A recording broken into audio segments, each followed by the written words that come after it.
Stephanie Vane, I have a books. I'm a book nerd. There's so many books. Hello everyone, Stephanie here. Today's video is going to be my review on Frayed by Terzis. This book comes out today, June 7th. For a second I was going to say July. No, it's not July, it's June. I requested it through NetGalley. I got approved. Here's my honest review. You know how that goes. So, of course, this first portion of the video is always going to be non-spoiler. And then I'll let you know when the spoilers are coming. You know? Yeah, I feel awkward today. Don't ask me why. Anywho's, the book is about a girl named Ava, whose older sister, Kesley, is murdered, and it takes place 2 months later, and you're going between, you know, her life and then where she's writing to her sister because, you know, her therapist thinks it's going to help, and she's trying to find out what happened to her sister, like, naturally, and, you know, she's gonna kind of sort of wish she didn't. That's all I'm going to say, because obviously this is a YA mystery, and I'm going to be very vague in my non-spoilery section. I gave this a 4 out of 5 stars. I thought it was actually an extremely good, like, really good story. I loved the plot. I loved the way everything plays out. I love the writing style, because it goes from first person to second person sometimes, because, you know, the portions where she's writing her sister, but I love that there's no distinction other than that. You go from first to second, and the flow was really great. I loved how it just moves. I thought it was so much, like, it was just so good. I really stinking loved that. That's probably, aside from the actual plot and everything that plays out, like, my absolute favorite thing. I loved the characters because it's a beautiful cast of fucked up and normal characters, and I thought that was also a lot of fun to deal with.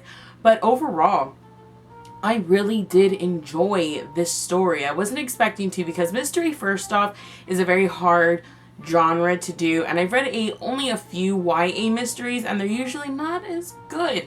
And I thought this one was extremely good. There was a nice mix of predictability and surprises throughout the book, and I thought that that was something else that's nice, because obviously, once you've read or watched even movies of a certain genre, a lot of them, you kind of get to pick up on things. So there were some things that, yes, I saw coming, and others where it's like, wow, that was amazing. So I really did enjoy that. The only reason why I gave it a 4 out of 5 is because of a couple of reasons. One, there was a couple of things that were put in the beginning, although explained towards the end, and it does make the plot and, like, the story, and it introduces certain aspects, I thought could have either been introduced a little bit better. Second, I wanted, like, the interactions sometimes between characters, the dialogue was a little awkward for me, or just a little off. In some places it was really well, and it wasn't that often, but there was a few times where I was like, okay, that could have been a little different. And honestly, there was just a couple of other things that did annoy me, but for non-spoiler reasons, I can't really go into it. But overall, like, it was still an extremely, extremely enjoyable, like, sucking read. Like, as soon as I started reading this, I just, like, I got sucked into it. I love me a good mystery. It's one of my absolute favorite genres, especially in movies. Mystery thrillers are always my favorite to watch, aside from, like, action. But I just thought that Kara did an extremely good job bringing to life a story of a genre that tends to be extremely predictable. I didn't think there was a lot of tropes or anything. I just thought, for, I believe, a debut novel, because I think before this she's only done stuff on Wattpad. I always feel like I'm saying that wrong. But again, I thoroughly enjoyed it. If you are interested in reading it, let me know down below, because the book does come out today, so I'll leave links down below. Goodreads, Amazon, Barnes & Noble, all of those goodies. But that is all I'm going to say for non-spoiler, because again, it's a mystery. I don't even want to be too vague. I want to be as vague as possible while explaining this, because, you know, quite frankly, sometimes even summaries just give away too much, and I felt that little summary was really good. So, if you haven't read the book, goodbye.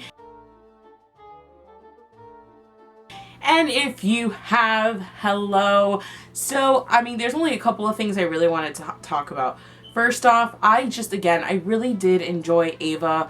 I enjoyed the way that Kara you know, brought to light Kesley slowly but surely, and you feel that, oh my god, these are both beautiful girls, and what happened, and you think it's an outside source, and then you start delving into and you're like, wow, Ava's fucked up, Kesley's a fucking bitch, and there's just like all these things that really get brought to life. I did have to say though, I was like on the fence, like I was 50-50 about Rafe. I wasn't sure if he had something to do with it, and if he hadn't, because in the beginning it does lead beautifully to that. It even led pretty decently to Leah, because obviously this is very young girls and the stupid, horrible things that they do and all of that stuff. The one thing I was talking about where I thought it was introduced kind of awkwardly was Amanda into the storyline in the beginning, where she has the keys to the classroom and she's going in, and that's how karma is really introduced into like that whole scenario. I was like, okay, that could have been done, and maybe it was just me a slightly bit better, but I obviously understood you kind of need them because they are a huge stinking part to the whole storyline, because Kesley gave them papers and stuff about her sister, and I was expecting that. First off, Kesley did do the acid. I don't know why. I just had an inkling. In my notes, I even put, I was like, remember how you thought Kesley did the whole acid thing? Haha, you were right. I literally talked to myself in my notes. And then I did have a feeling that maybe Ava did it, but I was not expecting the, what is it, dissociative personality disorder, which is where multiple personality disorder, something like that. I think hers is dissociative though, because that has to do when people just don't remember. There's multiple scenarios to that whole thing. So I wasn't expecting that part. I was not expecting, first off, Diana, you know, her adoptive mother, to have covered up everything. I was not expecting the rope in Kesley's closet to be the rope she used to strangle her sister. And that's another funny thing, is like I didn't relate these random dreams or nightmares to like reality. I really didn't. I did have an idea though that about, again, the acid, and that she just didn't remember. I didn't think that she saw her mother's death. I really didn't. And then the whole thing about the crash, I was like, okay, she probably just blocked it out. But I was not expecting to find out that Kesley used to strangle her sister repeatedly until she would like kind of almost be at that verge, and then like release and do it again. I was not expecting for like that to have been a thing.